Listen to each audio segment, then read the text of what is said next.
Welcome to the Business and Financial Advice Show, Don't Wait Till Pigs Fly.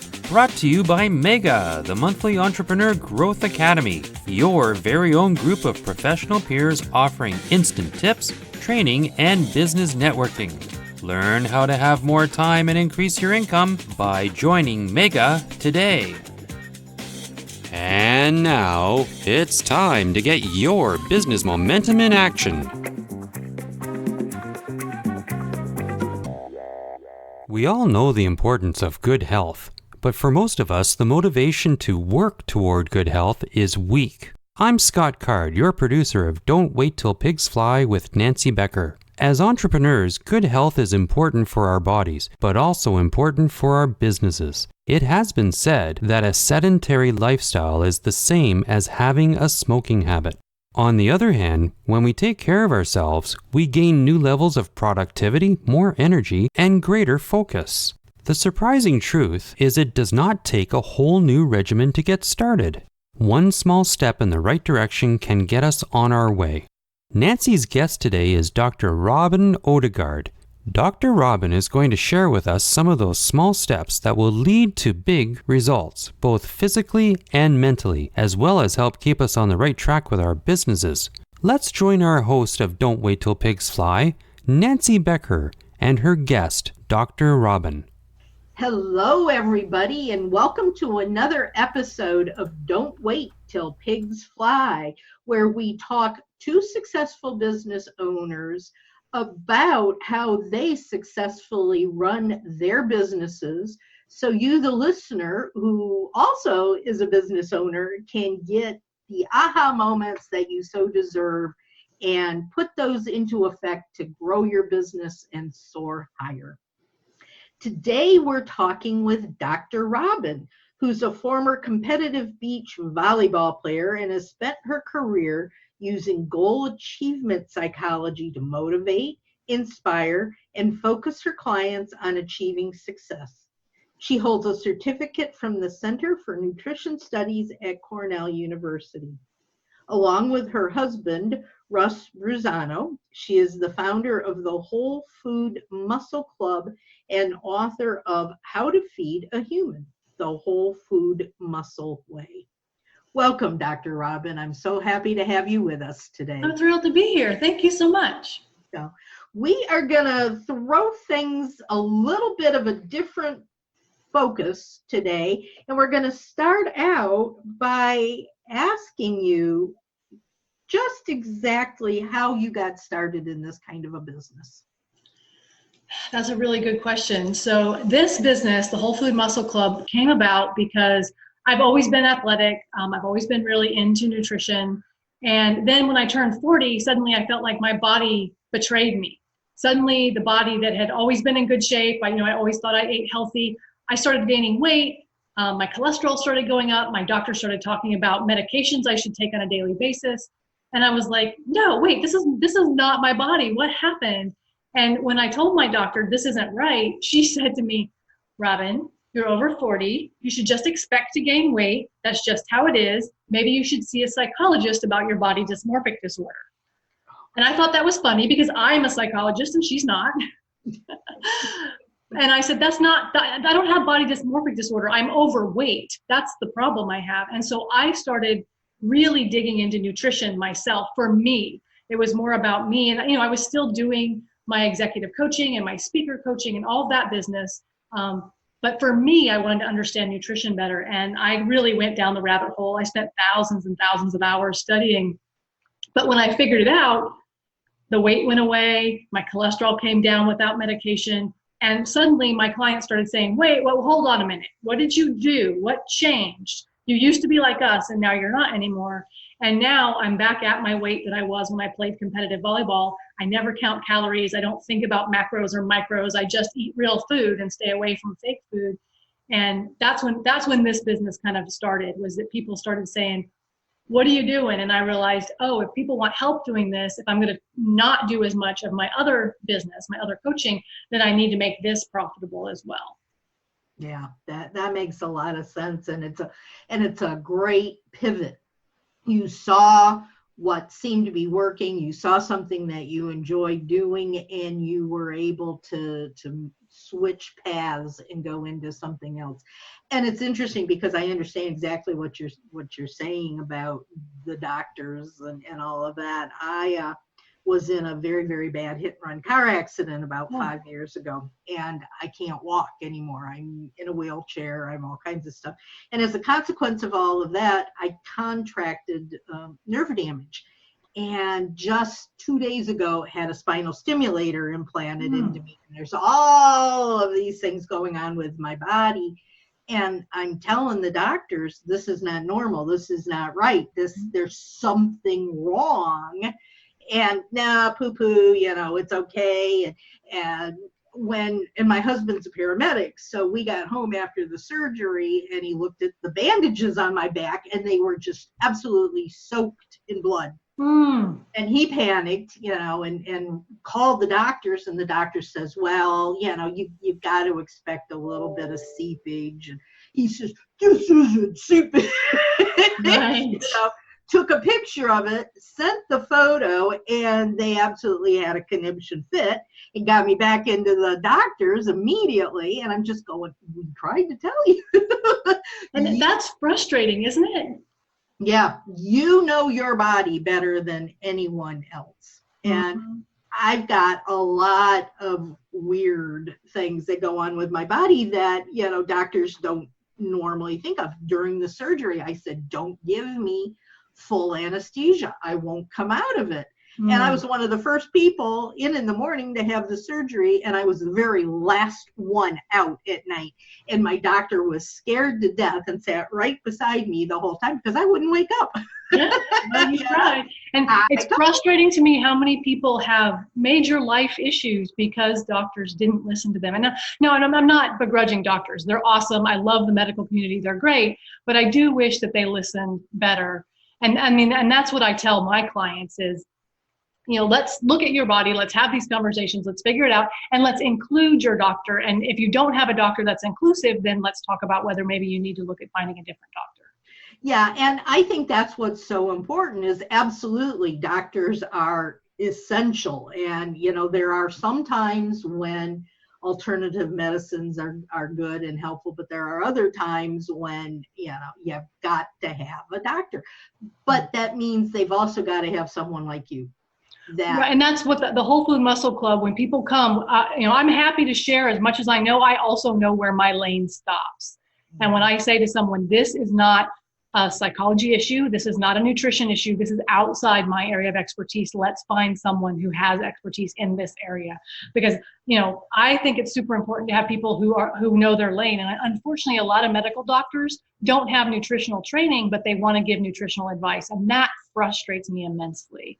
Yeah, I know. And it's just, I've got my doctors for the most part trained, but, and if I tell them there's something not right, they usually listen to me.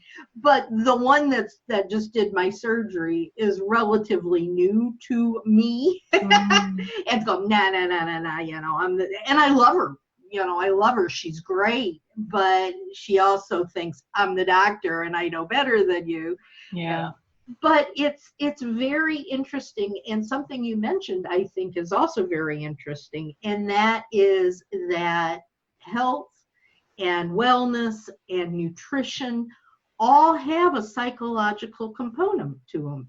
Huge psychological component. It's amazing to me how business owners are so willing to be their own advocate when it comes to their business and what they have going on in their business. But you put them in front of a doctor and suddenly they're willing to just accept whatever this person with a piece of paper on the wall says.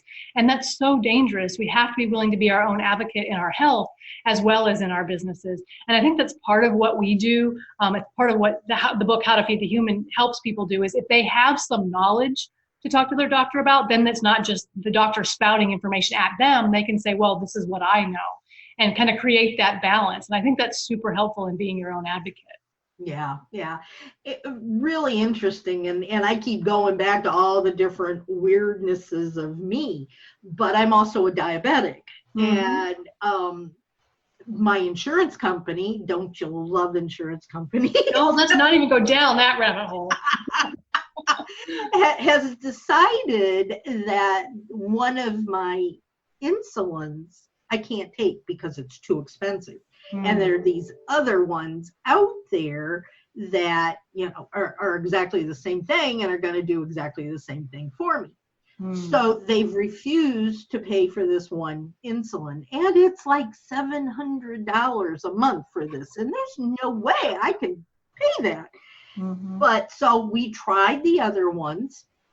I got horribly sick. I tried 3 different ones. One of them didn't do anything. One of them just it didn't do anything for my sugar, but I would be throwing up all the time. I'd have horrible stomach aches. None of them would do anything. So my doctor started giving me a second pill to take and was telling me, if your sugar goes up, because I take 2 at night for the long term, and then I was taking metformin, and they wanted me off of the metformin because I have stomach problems. And so they took me off the metformin, and then they gave me glipizide. And they said, when you eat now, give yourself what you normally give yourself when you eat and add so much per however much you're over. Okay, no problem. So I started doing that, and my sugars started going up. They were perfect. I had a 6.3 A1C when all of this started. And it started going up. And I wound up in the emergency room with almost 600 level sugar. Oh my goodness. And I said, that's because when I take insulin, if I give myself too much, my sugar goes up, not down. Oh, how strange. I'm strange. But it goes up. And the more they were giving me, the more my sugar went up. Wow. So the doctor, thank you, dear friend, has found samples. And so they're feeding me the insulin that the insurance company won't give me. They're feeding me samples of. But I'm about to run out of those samples. And they don't know if they can get any more or not. And and the insurance, this has taken 2 years of fighting the insurance company over this one little insulin, so there needs to be, and this may be getting off track a little bit, but I know that a lot of people have issues with insurance and medicines and what are your suggestions for dealing with something like this? Well, for me, the first thing is take as much control of your health as you can with the food that you eat. Make sure that you're eating the right foods for your situation. And we work with a lot of diabetics. We had one that actually lost 80 pounds and was able to get off of his medications. Wow. So that was really, really great. But the first thing you have to do is take control of your food situations. And unfortunately, a lot of the doctors don't understand how food actually works with diabetes. Like they have and you've probably experienced this. They look at their little chart and they're like, this is what you have to do. And you're like, look away from the computer and look at me. And so I encourage people to learn. And I have a ton of resources that I share with people based on their particular situation. And when it happens, and it does rarely happen, that someone comes to me and they have a situation that I don't have research on, I go and do the research because that's what I do. It's what I enjoy. And so I always encourage people, let's start with what we can control, which is what goes into your mouth, your exercise, your sleep, your psychological relationship with your food and your health. Those are all things that you can control. So start there. And then spend the time fighting with the insurance companies and all the nonsense that you've had to deal with for the last 2 years. If you take control of the things you can control, it leaves you the energy to manage the things that you aren't within your control. Unfortunately, what I find people like to do, and this is true across the board, whether I'm working with people in their business or their health, people like to try and control the things that are outside of their control, like the insurance company, and ignore the things that are within their control, like, for example, the food they put in their mouth. So that's an interesting dichotomy with a lot of my clients is how do we fix that where they control what they can control and manage what they can't. You're listening to the Business and Financial Advice Show, Don't Wait Till Pigs Fly, with your host, Nancy Becker. There's lots more to come. Nancy and her guest will be right back.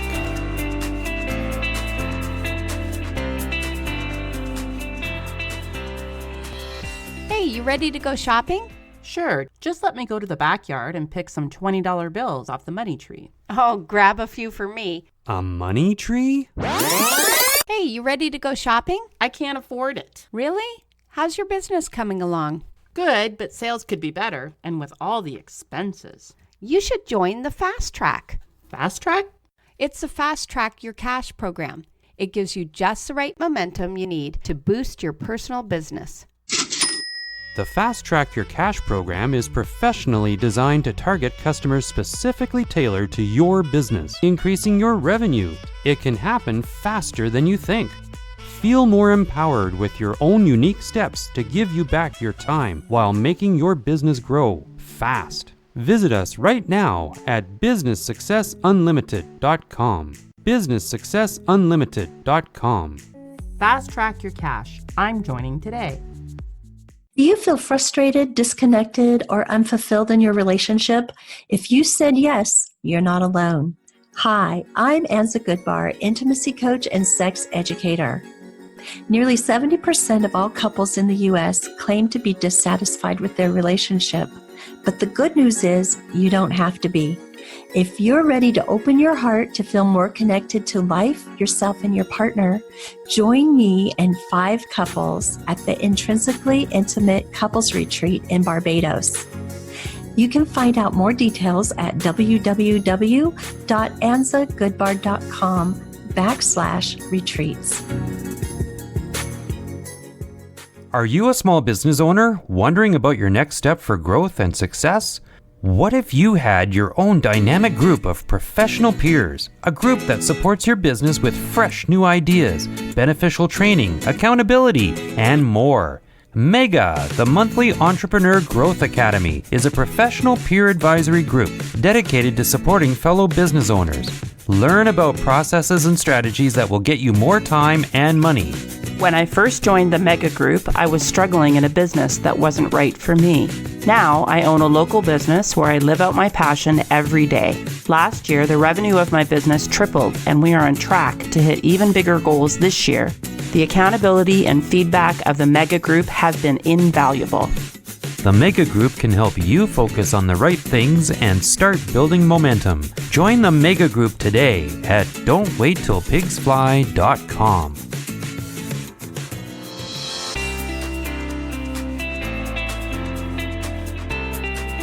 Let's rejoin our host of Don't Wait Till Pigs Fly, Nancy Becker.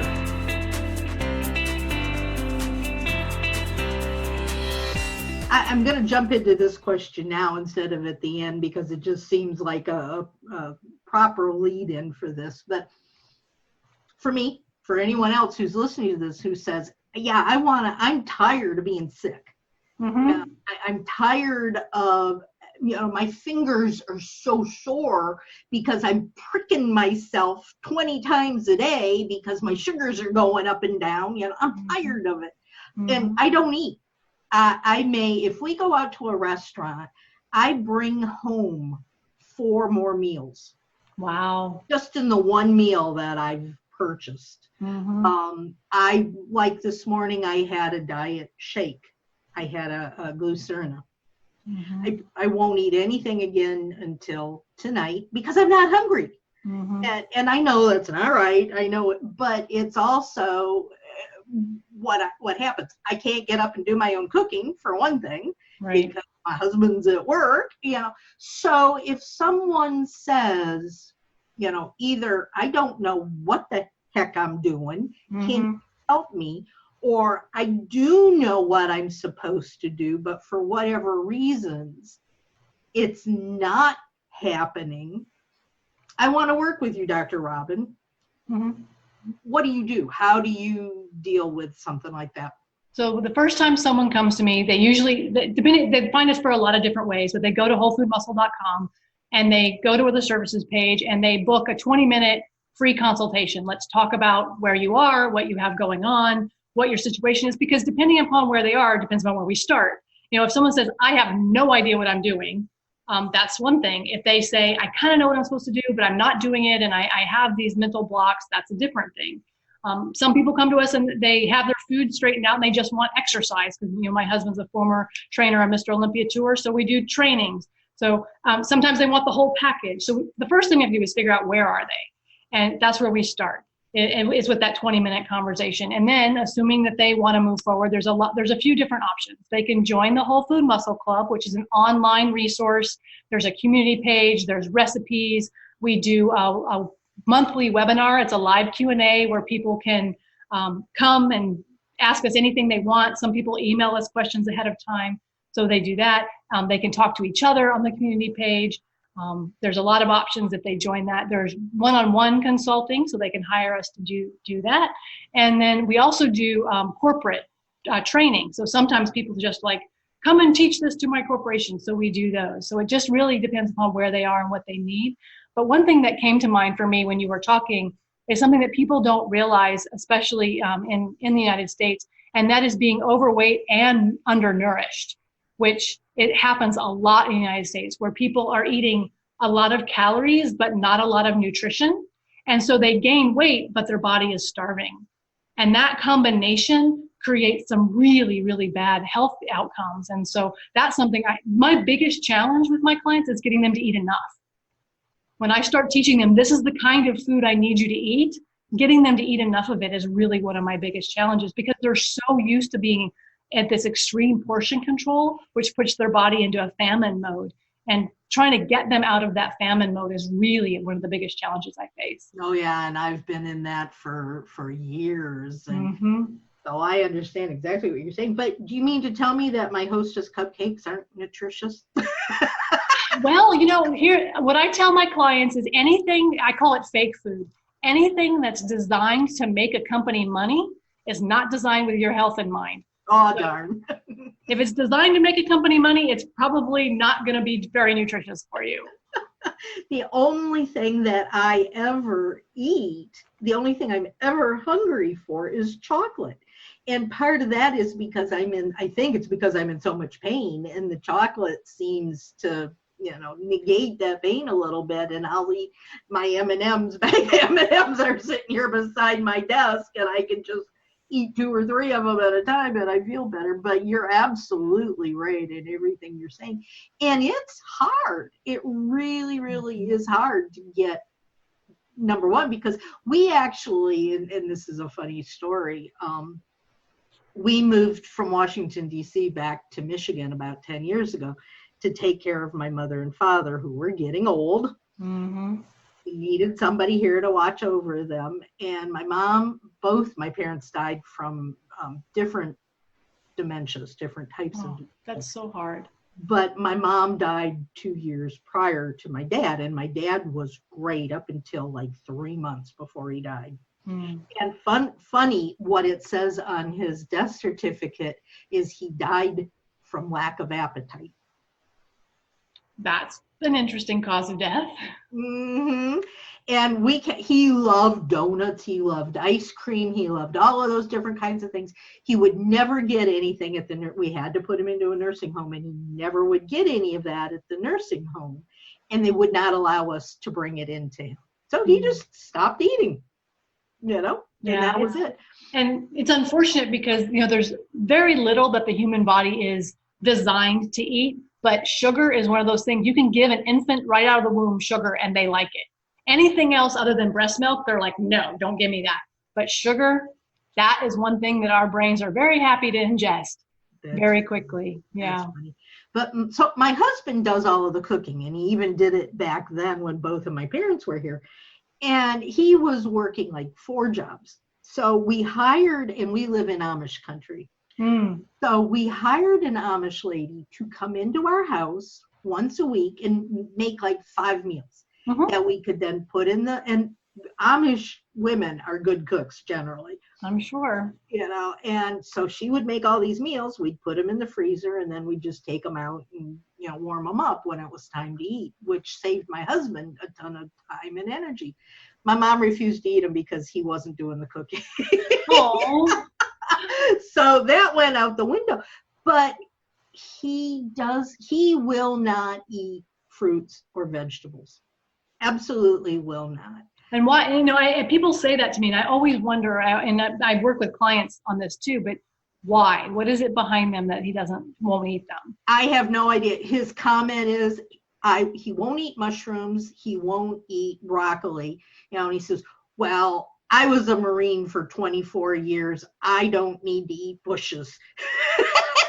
Well, the human body is an amazing thing. You can feed it pretty much anything as long as it gets enough calories for about 30 years, maybe 40, and it'll survive. It may not thrive, but it'll survive. It's that after 40 where you have to decide, am I going to start taking care of this body, or am I going to let it fall apart due to neglect by feeding it junk? Yeah. And so, I keep saying, what am I going to do? Because I do want to eat better. And I've thought, do I go with some of these, programs that you order online and they come to you and they're freeze dried? And I thought, I don't want to do any of that. I can't afford to hire a chef to come in every day. Right. What do you do? And I know that other people have issues like that as well. Mm-hmm. And I'm going to kind of turn this now into the direction of business in general. Okay. And how we're looking at business. And the thought of eating, the thought of health and wellness, and the thought of running a business may not seem to be related. Well, but they are. Very much so. And to people hear all the time, your time is your most valuable asset. I disagree with that, because if you lose your health, it'll steal your time. So your health is your most valuable asset, followed by your time, perhaps. But definitely, and anyone who's ever been sick knows that you lose your health, your business goes out the window. You don't do anything. And so one of the biggest challenges is helping people kind of recognize your health is not an inconvenience. That's not, you can't think about your health that way. That's the wrong mentality. If you're going to be a successful business owner, you have to be a healthy business owner. What does business success look like to you? What does business success feel like to you? What stands between you and that feeling? Business success is all about momentum. Mega, the monthly entrepreneur growth academy, will help you focus on the right things and start building that momentum. The Mega Group is a network of dedicated professionals. They provide focused training and excellent support as only a personal advisory group can. Learn tips, strategies, and valuable insights to unleash your productivity. Isn't it time to stop spinning your wheels? Go to don'twaittillpigsfly.com and join the Mega Group today. Hey, you ready to go shopping? Sure, just let me go to the backyard and pick some $20 bills off the money tree. Oh, grab a few for me. A money tree? Hey, you ready to go shopping? I can't afford it. Really? How's your business coming along? Good, but sales could be better, and with all the expenses. You should join the Fast Track. Fast Track? It's the Fast Track Your Cash program. It gives you just the right momentum you need to boost your personal business. The Fast Track Your Cash program is professionally designed to target customers specifically tailored to your business, increasing your revenue. It can happen faster than you think. Feel more empowered with your own unique steps to give you back your time while making your business grow fast. Visit us right now at businesssuccessunlimited.com. businesssuccessunlimited.com. Fast Track Your Cash. I'm joining today. They're big, they're shy, they're invisible, and they fly. They're always late, they never arrive. Don't wait till pigs fly. Get your business momentum in action. Let's rejoin our host of Don't Wait Till Pigs Fly, Nancy Becker. Keeping this going, I sit here all day and I don't eat. You eat M&Ms. M&Ms, yeah. But I look at my clock and I'll go, oh crap, it's 4:00. I haven't had anything to eat today. I'm not hungry. And my husband's going to be home in an hour to start fixing dinner. Mm-hmm. What do I do? Right. Well, for you, if you're asking me for you personally, the first thing I would say is stop eating M&Ms all day, because that's what's curbing your appetite.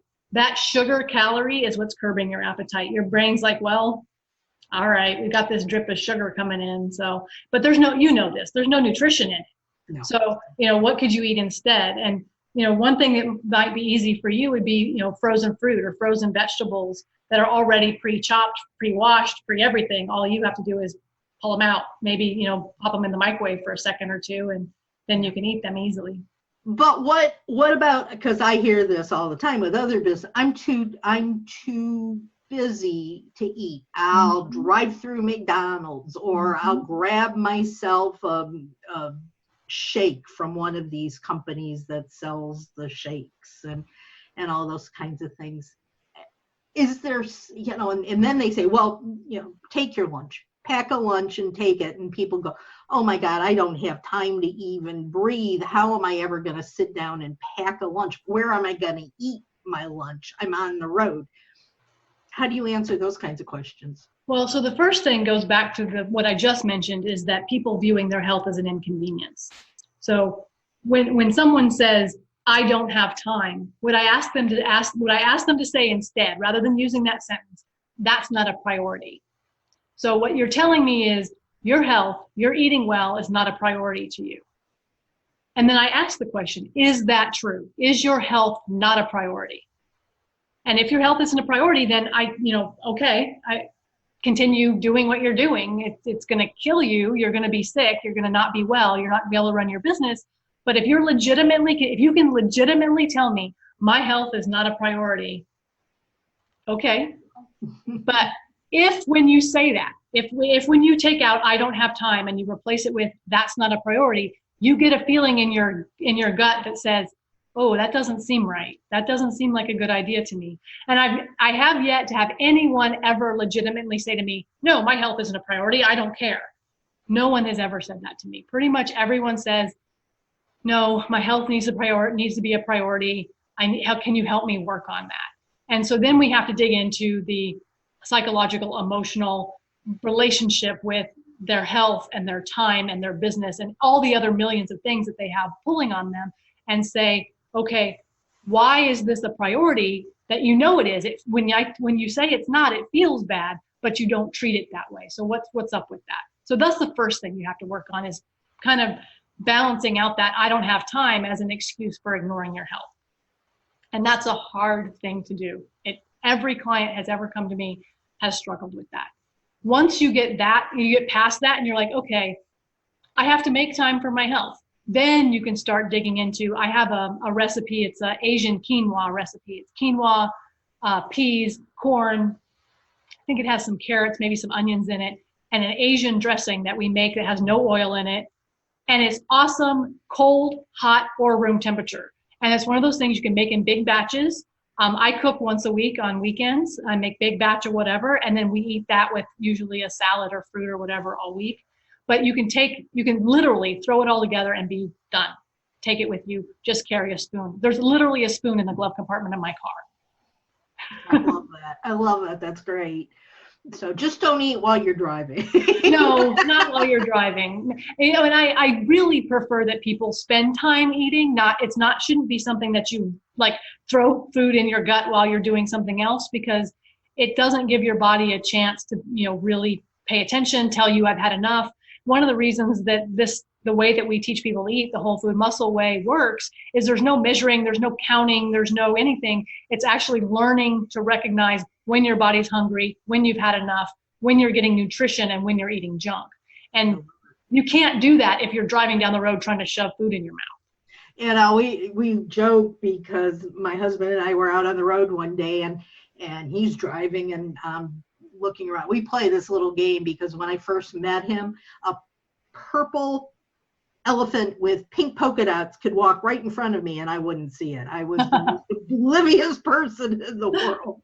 And now we play this game, seeing who can see the most things. When we're driving, we're always looking to see what wild animals are out there and all those kinds of things.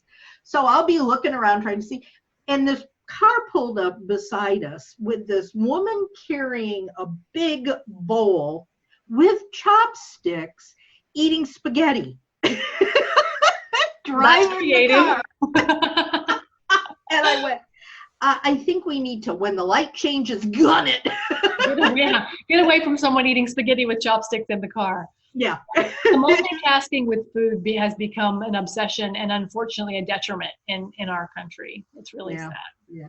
The number of times I've seen people shoving Big Macs in their mouth while they're driving is really and amazing.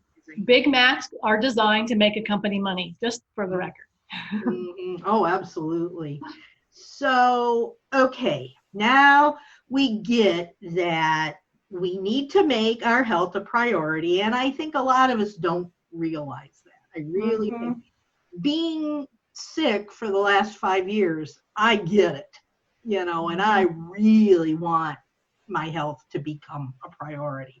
But I think our brains are so busy trying to figure out how we're going to become a successful business, right? That we put everything else into the background and don't realize. So you're right on. You need to say, if you're sick, if your body is failing you, you can't have a successful business. Right. It's not going to happen. No, it's not. So if we move a little bit more into more of the business and those, you've asked the question in the information you sent me, is the same skills that make someone a successful entrepreneur can be applied to health choices, deciding what you want to do, what is your interest. Talk about that both from the business standpoint and from the health standpoint. Sure, absolutely. I'll even pull up my notes so that I can do a good job of it. Hey. So there's a lot of things that are really similar when it comes to running a business and taking care of your health. The first is you have to decide what you want to do. Like that, obviously, if you don't want to take care of your health, I can't force you to. Doesn't matter how good a coach I am, I'm not going to force you to be able to take care of your health. So it has to become a priority. And I can help people kind of figure that out, like talk through it.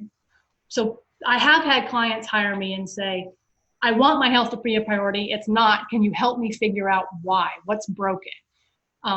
First of all, I don't believe people are broken, but let's talk about it. Let's talk through, where are you? What do you have going on? Where are your priorities that your health isn't one of them?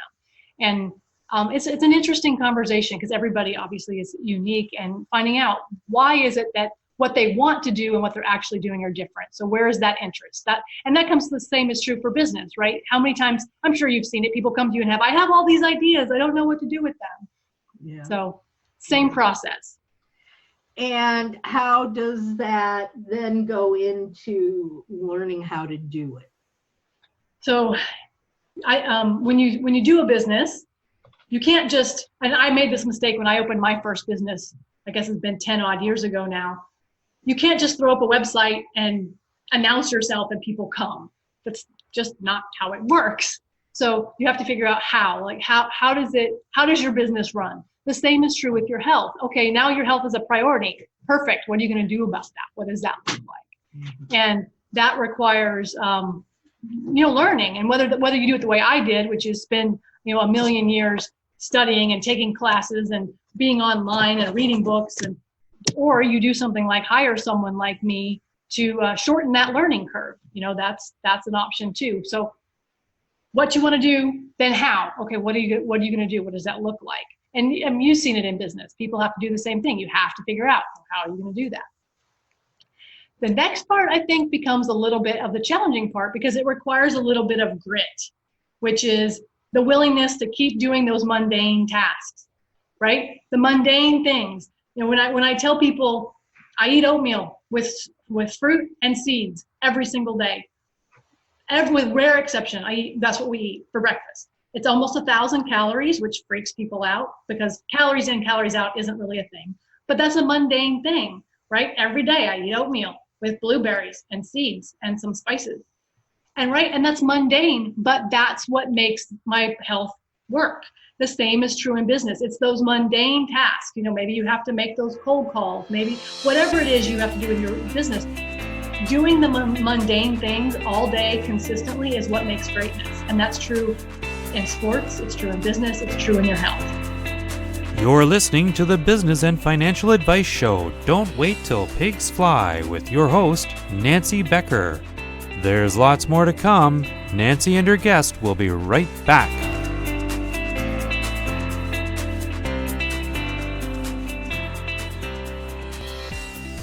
Radio and podcast shows are the fastest growing media of the decade. The better the sound, the better the impact you will have with your listeners. Hi, I'm Scott. I'm a producer-editor for radio and podcasts. If you have your own podcast, I can help with editing, improved audio quality, your own theme music, and intros and outros. Would you like a commercial for your small business? Connect with me for a sound approach to your podcasts and commercials. My email is scott@worldwithinreach.com. scott@worldwithinreach.com.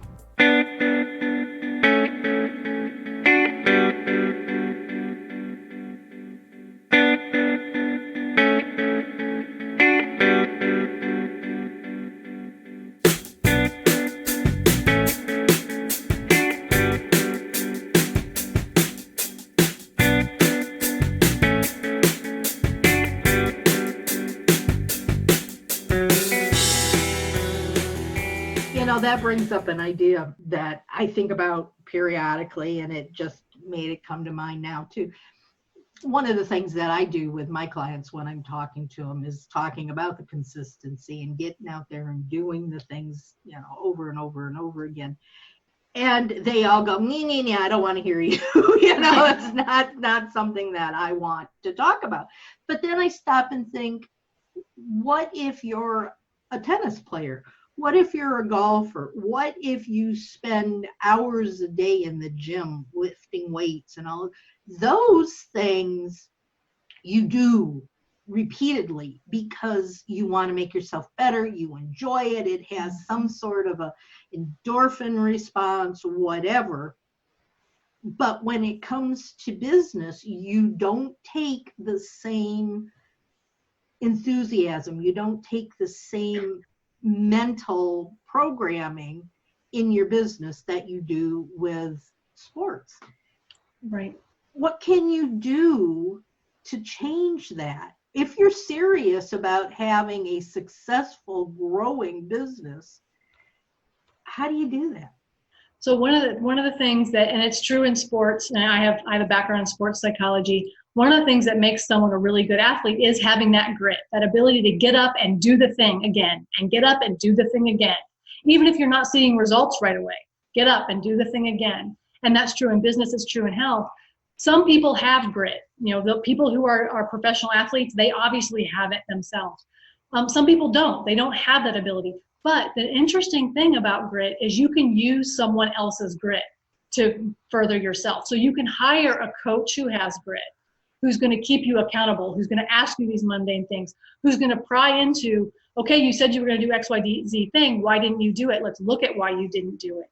So you don't have to have your own grit, although it helps if you do, but you can work with someone who does have grit to hold you accountable. And that can help help you break that circle, because if you have someone who's going to be on you about it, it's going to make you do it. Yeah. And that's the same in business as it is in sports, right? It is. It's business, sports, health. That's why people say, wait, you're a psychologist. How do you work in health? It's exactly the same thing. It's exactly the same performance-related behavior that you see over and over again. That sometimes it's going to be frustrating. It's going to be uncomfortable. It's going to be annoying, but you have to do it anyway. And that comes back to your purpose and your grit and your willingness to stay the course for your goal. That doesn't really answer my question. Okay. It's a very, what you've said is true and all that, and this just may be me. I'm definitely not into sports of any kind, but, I see people, doctors and lawyers, to be generic in all of this, well, I can't work today. I've got to go out and play 18 rounds of golf. That's important to them. Whether they're good at it or not, they got to get out there and they got to play their golf, or it's a nice day, I'm going to go play tennis or whatever. From a psychological standpoint, I don't see that same, and I don't think it's grit. it's because I know what you're talking about when you're talking about grit. It's just, I'm going to do this no matter what, doggone it. Mm-hmm. But there's a feeling and emotion of, this is fun. I enjoy this. I want to do this. This is something that's important to me, and I'm going to forget everything else and go play my 18 rounds of golf. Mm-hmm. I don't see that in the business world. Not, well, for some people you do, the very, very successful you do, but it's the difference between a hobby and work, right? And I feel like a lot of people, and maybe you can tell me, you may have different experience, but I feel like a lot of people who are entrepreneurs because they want to have the freedom to go play golf. They're not entrepreneurs because they want to be entrepreneurs. And so it's the difference between having a hobby and having something you enjoy, and that being your end goal, golf, tennis, whatever it is, and the work you've decided to do to make a living. And how do you create that environment where you want to do the things that you have to do, the mundane things? I mean, I don't care how successful your business is, there's mundane things you have to do that just aren't fun. They're just not. That's right, absolutely. And I see that all the time. And I have gotten into arguments with some of my clients that, well, I sell such and such jewelry, and I make, $75, $100 a month, and I'm doing really well, and doggone it, I'm a business owner. And, I'm going, yeah, you're a hobby. But they are bound and determined that they're a business owner. And that's okay. What they call it is fine. I think it's more a matter of, are they where they want to be, or do they want something more? And the more you want, the more you have to put in. It doesn't happen by magic as much as we wish it would. Yeah, unfortunately, that right there is the bridge that I think is really hard to cross, is they want it, but do they really want to do what it takes to get it? Yep. Do they want to do the mundane every day? This is what you have to do. It's the same thing with health. You want your health. You want to be almost 50 like I am and have abs. That doesn't happen by magic. You have to eat right. You have to get your exercise. There's a lot of mundane things that go into that. Same as with business. Yeah. It's a lot of work. It's not, and I'll tell people, are you ready to put in effort? Are you ready to work? Do you really want to do this? What is your level of, really being adamant about making this happen, and given on a scale of 1 to 10, how much effort do you want to put in? And if they're saying 2, I'm going, I'm not your person. Not the right person for you. Yeah, exactly. And sometimes, in business, I think more than with health, sometimes you have to be willing to do those things without seeing results at first. Mm-hmm. With health, people, if they do the right things, they can see results, pretty quickly. But with business, it can take a long time where you're doing these mundane things, and it's like, I do all the right things and nothing's happening, and that's really frustrating. Oh, it's so frustrating. Yeah, I've been there, and so I know, and it's really hard. And as a consultant working along with them, all you can really do is hold their hand and say, it's going to happen. We just have to keep doing this, and give it time, be patient, and it'll happen. So yeah, and then you run into the shame and the embarrassment, and they lose hope. Yep, I know, I've seen it. It's rough. And then you get into the imposter syndrome. And I mean, we could talk about this for all. My TEDx talk is about imposter syndrome. There you go. Yeah. And I think that probably happens in one way or another in the health field as well, doesn't it? It does. Yeah, I do see that in the Whole Food Muscle Club. I absolutely do see where people, who am I to be a thin person? Who am I to be healthy? I don't deserve it. That. And the whole psychological story that they tell themselves about their health. And then, or if I get healthy, my boyfriend will leave me, or if I get healthy, my family will make fun of me. I actually just put out a meme the other day that said, if your family, where food equals love, your family can love you right into failure. Because if food equals love, they're going to give you food that is high in fat, sugar, and salt. And then that's going to, mess with your shame, and you feel like a failure and get under your hope, and it creates a disaster.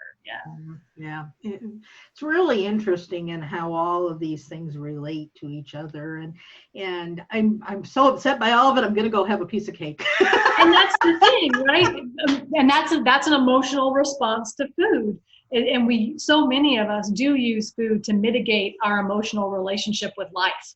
And one of the toughest things for my clients is me having to teach them how to self-soothe, how to deal with their emotions, how to manage their life without the chocolate cake, because they know it's not healthy, but that's their go-to because that's what they learn from their family. You know, we don't necessarily inherit disease, but we definitely inherit recipes. Yes, for sure. So we are running out of time. What have we not talked about that you think we need to? Oh, what have we not talked about? Let's see. Let me look at my notes I sent you just to make sure. One tip I wanted to give, and this isn't a health tip, this is the business tip, is, to keep learning, always learn in your industry, and then write 500 to 1,000 words a week, because it'll help you keep invested in what you're learning and what you're doing. But it also, within a year, you'll have a book written. So it's definitely worth it to do that. And this is a health and a business thing. Have a plan, have a goal, know what you're trying to do, and then do it, work on it. And if for whatever reason you're not working toward it, find someone to help you bridge that gap between where you are and how to actually get there. It took me too long in my first business to learn that. I always felt like, I'm smart, I can figure it out, I can learn it. And if I had brought in help sooner, I would have gotten a lot farther faster. And I think that that's a mistake that people make in their health and in their businesses. Yeah, and I think going along with that, two things come to mind. One is, at some point in time, you may find that this is just not working and you have to pivot and go to something else. Mm-hmm. Or the other thing is, absolutely right, find a mentor, find somebody who's going to stand there beside you in both your health and your business. Mm-hmm. If there's a day when I need somebody to talk me away from the cake, Right. Yep. I have clients who text me. I've actually had a client text me and say, I really, really want to go have a greasy burger at this place and drink myself into oblivion. Help. And, I help them, talk them off that ledge. Those things are really important and nothing to be ashamed of. No, it's part of the human condition. And I think that we've forgotten in our society how much we are social beings, and we pretend we can do it all ourselves. And that's a mistake, because no one can do everything themselves. It's not possible. But we definitely do in our society. We're very individualistic, and everybody thinks, oh, I'll just do it myself. And it doesn't work. If it worked, we would all be healthy, very successful business owners. Yeah. And I keep thinking of more questions to ask you. That's fine. That's one of the reasons why we have the Whole Food Muscle Club, so people can come and just put their questions out there and we can answer them, because there's a lot of out there when it comes to health and success and achievement. And yeah, I get it. What do you do? What do you suggest people do? And this is not something I do much anymore, although I'm getting ready to go to a podcast convention in Florida next month, so I'm going to be out doing it. But a lot of times people in business wind up going to networking events. They go to chamber after hours events. They go to TED Talks. They go to all these different kinds of things where they're standing around talking to people. There's food, there's appetizers, there's alcohol. Well, there's stuff that pretends it's food. Yeah. But all of this stuff is there. And either your mind goes, well, it's 5 o'clock at night, I'm hungry, I'm going to eat. Or your mind goes, what am I doing with my hands? I have to have something to do with my hands to keep me from just fumbling around. So everybody migrates to the tables, migrates to the bars, and starts shoving things in their faces. Yeah. What can they do instead of that? Well, if you're going to an event that's in your local area, like a chamber event or something, the first thing I recommend is make sure that you eat something very nutritious before you go. Like, eat a really good, healthy thing before you go. Because if your body is satiated and your body feels like, yep, I have all the nutrition I need, you don't have to use willpower to avoid the food you shouldn't eat. because your body's going to be like, no, I'm good. I don't need anything else. So that's the first thing. Never go to those events hungry. That's not a good idea. Don't eat junk prior to going to those events, because that's going to prime your pump to eat more junk. So make sure you eat a really good, nutritious meal. And that's something that, we have recipes and things that we can recommend. So eat healthy before you go.